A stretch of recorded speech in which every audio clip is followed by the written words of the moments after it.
Salut, j'espère que tu vas bien. Je te retrouve aujourd'hui dans une petite vidéo.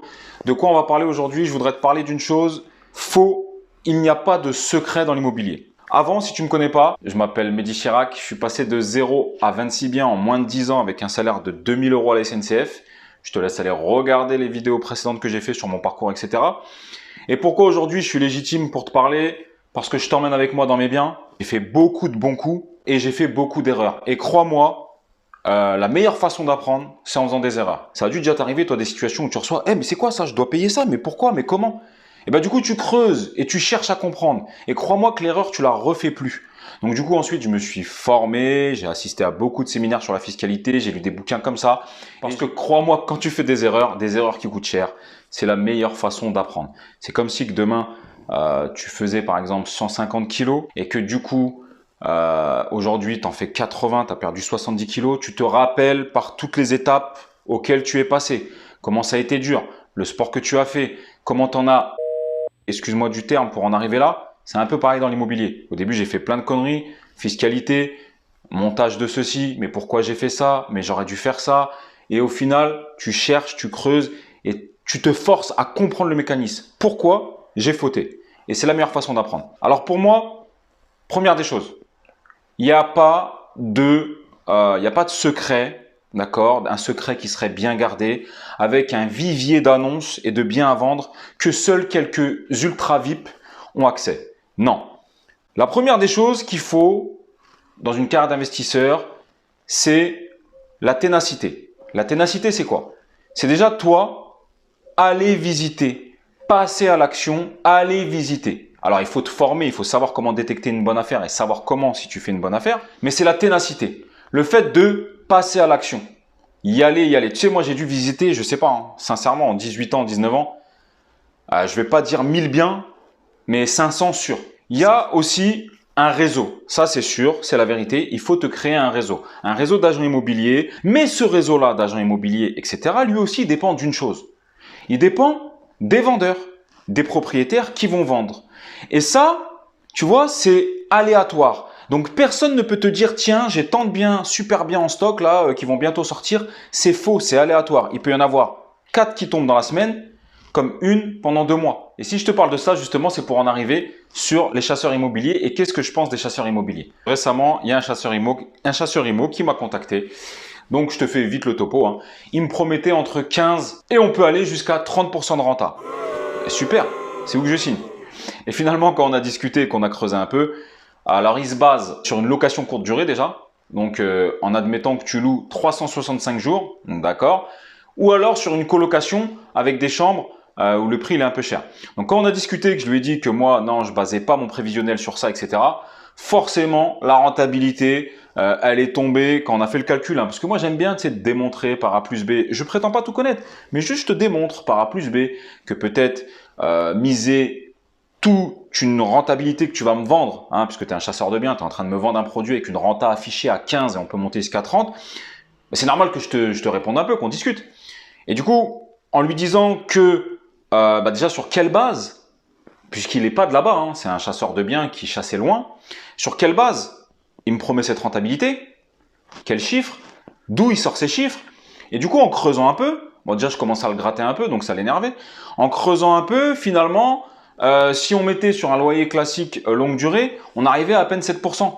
Ils n'ont pas de recette miracle, ils ont un réseau, d'accord, des agents immobiliers qui vont leur donner peut-être des biens en avance, effectivement, mais cet agent immobilier va prendre une commission qui est peut-être même un peu plus chère, parce qu'il va lui dire, écoute, moi, Coco, je te donne le bien en avant-première, mais moi, je veux une commission.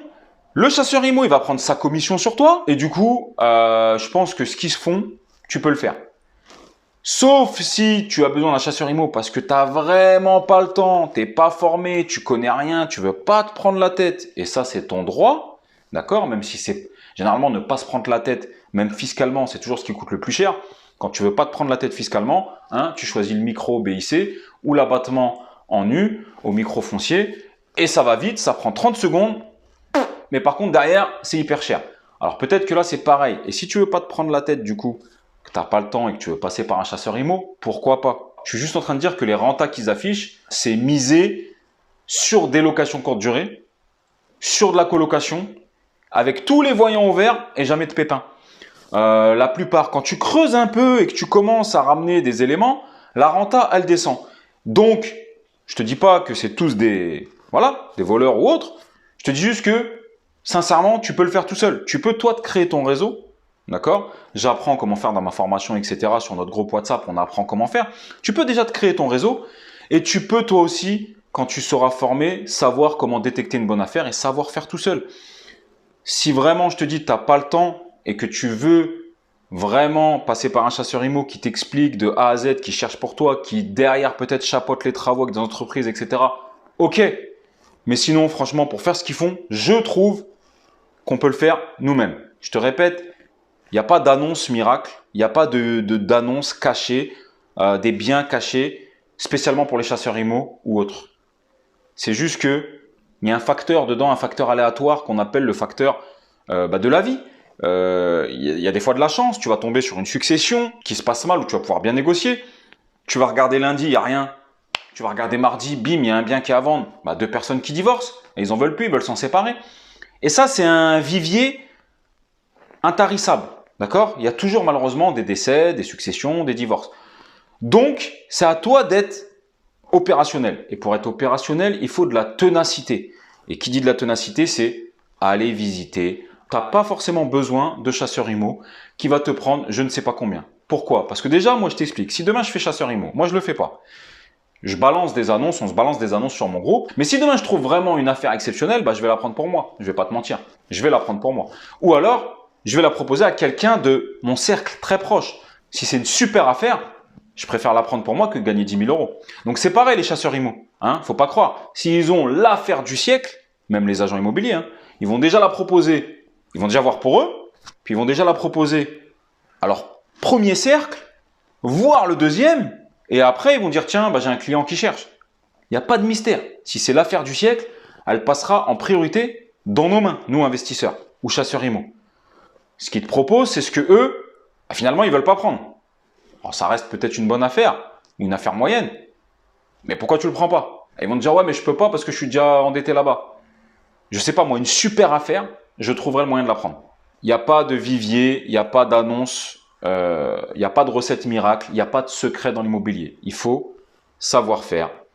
Et pour ça, tu dois aller visiter. C'est vrai que c'est chiant, parce que ça donne pas toujours quelque chose, mais il n'y a pas meilleur apprentissage que ça. Sincèrement, il n'y a pas meilleur apprentissage qu'aller sur le terrain, qu'aller visiter. Donc voilà, c'était mon petit conseil que je voulais te donner. Si tu veux passer par un chasseur IMO, fais-le.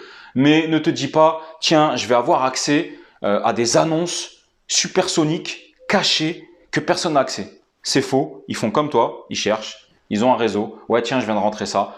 Ça, tu peux te le faire tout seul. Le seul secret, c'est de se bouger. J'espère que ça t'a plu. Si ça t'a plu, abonne-toi, mets un like, partage. Je te dis à très bientôt dans une prochaine vidéo. Ciao!